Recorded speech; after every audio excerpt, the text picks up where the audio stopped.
Ini viral berita terbaru ya yang update bahwa ada seorang guru ASN di Kota Bandung yang bernama Husein Ali Rafsanjani yang kemudian melaporkan dugaan tindak pungli. Ini kemudian menjadi viral kasus ini karena yang bersangkutan itu guru yang bernama Husein Ali Rafsanjani ini kemudian uh, menyampaikan cuitan-cuitan ataupun uh, informasi yang dia kemudian peroleh, yang dia alami tentang dugaan pungli itu di media sosial, yang kemudian membawa dirinya kemudian hari ini sudah menjadi tontonan publik, sudah menjadi konsumsi publik, bahwa kemudian apa yang dia lakukan itu memberikan dampak yang cukup besar ya kalau kita lihat ya.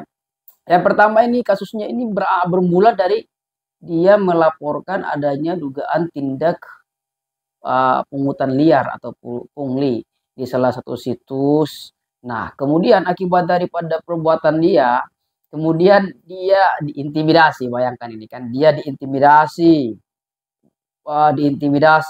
begitu ini ya tentunya ya.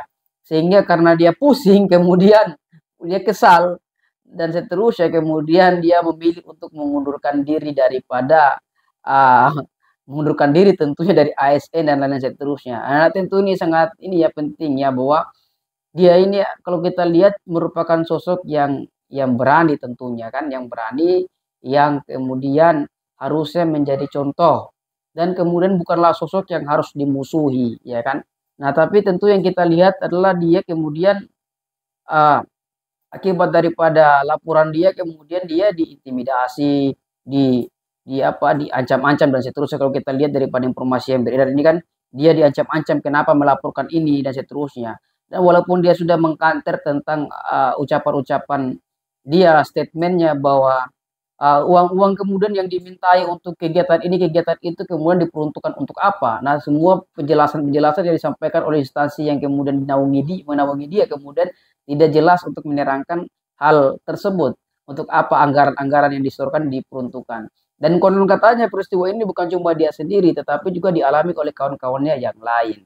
Nah, tetapi dia kalau dilihat ya dia ini sepertinya menjadi leader ya kan, yang kemudian uh, membuat leader yang kemudian membuat masalah ini kemudian terpublish di media sosial. Bahkan yang bersangkutan juga mengatakan bahwa daripada kawan-kawannya lain yang kemudian juga dilibatkan dalam laporannya dia ya, kemudian dia sendiri yang mengaku dan kemudian mengundurkan diri. Nah, tentu ini menjadi satu catatan buruk yang harus kita uh, yang harus dievaluasi oleh kita tentunya dalam hal ini ya pihak-pihak yang berwenang. Nah, kenapa kemudian orang yang melaporkan sebuah dugaan pungli bukannya diberikan sebuah apresiasi? Bukankah kemudian orang yang melaporkan dugaan tindak kejahatan ataupun dugaan tindak pidana pungli itu adalah bagian daripada menciptakan sistem pemerintahan yang kemudian bersih, pengelolaan bernegara, pengelolaan pendidikan yang kemudian bersih jauh daripada praktek-praktek yang tidak diinginkan. Nah, semestinya yang perbuatan-perbuatan yang seperti itu semestinya diharuskan diberi evaluasi dan seterusnya.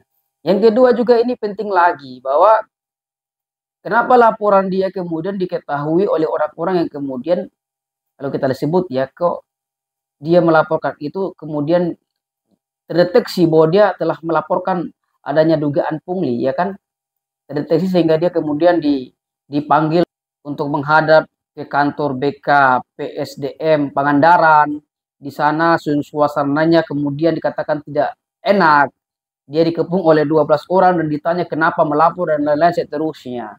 Jadi dia mendapatkan intimidasi dan lain-lain seterusnya, akibatnya memutuskan untuk berhenti daripada menjadi guru dan apa gitu, menjadi ASN dan seterusnya di tempat tersebut. Nah, sudah barang tentu semestinya ini yang pertama ya, kenapa kemudian kalau kita lihat ya, seperti orang yang melaporkan dugaan pungli ataupun kejahatan-kejahatan lainnya tentunya di sebuah instansi dia melaporkan data-data dirinya yang melaporkan peristiwa tersebut kemudian seakan-akan tidak terlindungi. Nah, ini tentu menjadi sebuah catatan ke depannya yang mestinya harusnya ada perlindungan terhadap data-data dan seterusnya untuk mencegah jangan sampai yang bersangkutan kemudian uh, terganggu psikologisnya karena diintimidasi, ditekan oleh pihak-pihak yang kemudian terlibat di dalam peristiwa tersebut. Nah, ini tentu ya jadi sebuah catatan banyak hal yang perlu dikoreksi ya. Sampai peristiwa ini kemudian beredar, ini kita lihat bahwa disebutkan bahwa salah satu ini bahwa Kepala Badan Kepegawaian dan Pengembangan Sumber Daya Manusia BKPSD Kabupaten Pangandaran itu kemudian sudah dinonaktifkan. Nah, apakah ini juga mengkonfirmasi bahwa kemungkinan besar ada dugaan kecurangan di sana atau seperti apa? Tapi yang pasti kalau kita lihat rute-rute yang sudah berkembang, ucapan daripada yang bersangkutan, ini sudah jelas bahwa dugaan pungli itu memang begitu nampak dan begitu nyata.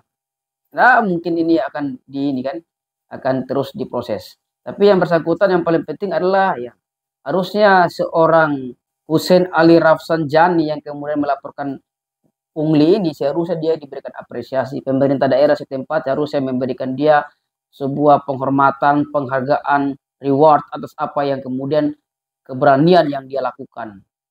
Dan berikutnya harus ada evaluasi tentang perlindungan bagi orang-orang yang melaporkan adanya kejahatan-kejahatan baik itu pungli maupun kejahatan-kejahatan lainnya ke depannya supaya dia terhindar daripada berbagai macam ketakutan, tekanan, intimidasi, persekusi dan lain-lain sebagainya. Nah, ini tentu tidak boleh ke depannya itu terjadi yang namanya kebocoran informasi orang-orang yang melaporkan dugaan-dugaan tindak kejahatan tertentu. Ini sangat berbahaya tentunya.